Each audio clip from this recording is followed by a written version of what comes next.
Well, I got the chain all done, and I got the master link in and everything, and obviously it's really loose because this isn't mounted yet, but this transmission is. I drilled the quarter or the half-inch holes, or not half-inch or whatever, 3/8 or whatever the bolts are, but then I put the half-inch bolts and nuts and whatever on there, and this thing is pretty rock solid. I mean you could probably tow the tractor by that, and this is really really on there. So everything is all finished weld. Everything you can see that is wanted to be welded is done. So that was pretty cool. And yeah, so I guess the next thing is to drill holes. These aren't 3/8 holes. I don't know what they are. Probably half-inch or whatever. A little bit bigger. And then these will go through here, and then I can tension everything. Well, now the spool drum's all bolted down, just temporary bolts and everything. All 8 bolts, tranny and spool drum are all temporary. I like to get grade 8, but when I drilled these holes, I clamped these, and I made sure this one was tensioned a little bit out, and here's how tight the chain is. You can see a little better, and it works pretty good. You could probably turn over a little bit better. I might have to put some washers in here or something so these things aren't like, because I'm not sure how straight these are, so it might be binding on the shaft. I'm pretty sure these are, but yeah, I'll turn over. Yeah, it's kind of rough, so but there it is. I'm gonna have to weld some those washers on now, but chains on and everything, and looks pretty good. So I'm under here working on the belt. You can see the input shaft from the transmission, the little chain you can actually see over there. And yeah, so here's my double pulley that I stacked. Here's the drive pulley on top. Down here, I didn't weld this yet, but this is a 4.5-inch deck pulley, and I hole sawed in the middle. I'll have this off so you can see it, but hole saw in the middle, and that goes onto the motor shaft, the not crankshaft, but just mower shaft that this is welded to, and this will be welded to also. But I had to clearance this because clearances are extremely tight, as you can see right there. I couldn't even tell you how close that is. It's probably around a 30-second. Same with a little bit less close up top.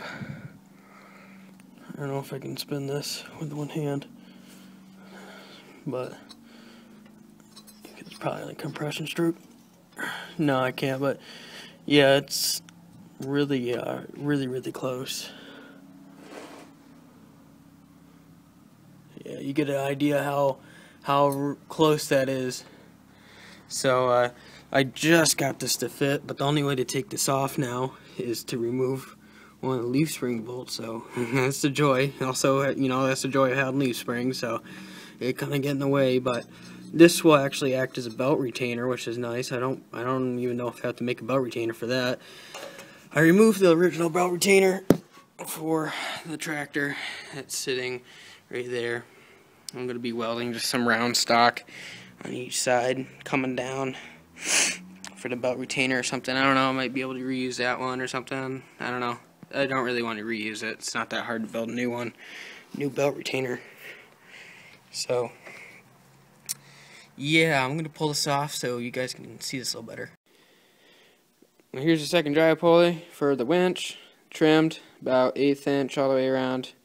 It's a 4-inch on top, and this used to be a 4.5 on the bottom, and I don't think it's going to eat up any belts. I trimmed that. It's trimmed, welded all the way around. This I don't really expect this to move at all, just like the top one. So comparison, kind of goofy, I guess, but see, they're not that far apart. Perfect spacing. It's pretty level. I hole sawed it out and just stuck it on there. This is a like just over 1.5 inch like outer diameter of the sleeve here that goes on the crankshaft. So yeah, you gotta tap it on with a big socket. So it's like press fit, and then you weld it. So still a little hot, that's why I was wearing gloves, but I'm gonna let it cool off, and then I can start mocking up the clutch. So back on the tractor, you got the pulley on here, and my temporary belt. This is off a MTD frame or whatever, and I just use this for mock-up. It's going to help out a lot. And I have this plastic idler pulley for the clutch, and I don't think it's going to break or anything like that. This is not going to use that much. And pulley will be on this side.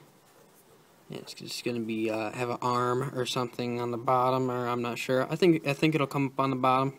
Come up, little spacer, maybe flip this over like that, so makes it pretty easy.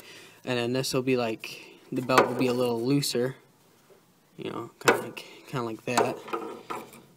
And then you can have the pulley, like you could even have it like way up here, and then just have it come down and put pressure on it like that.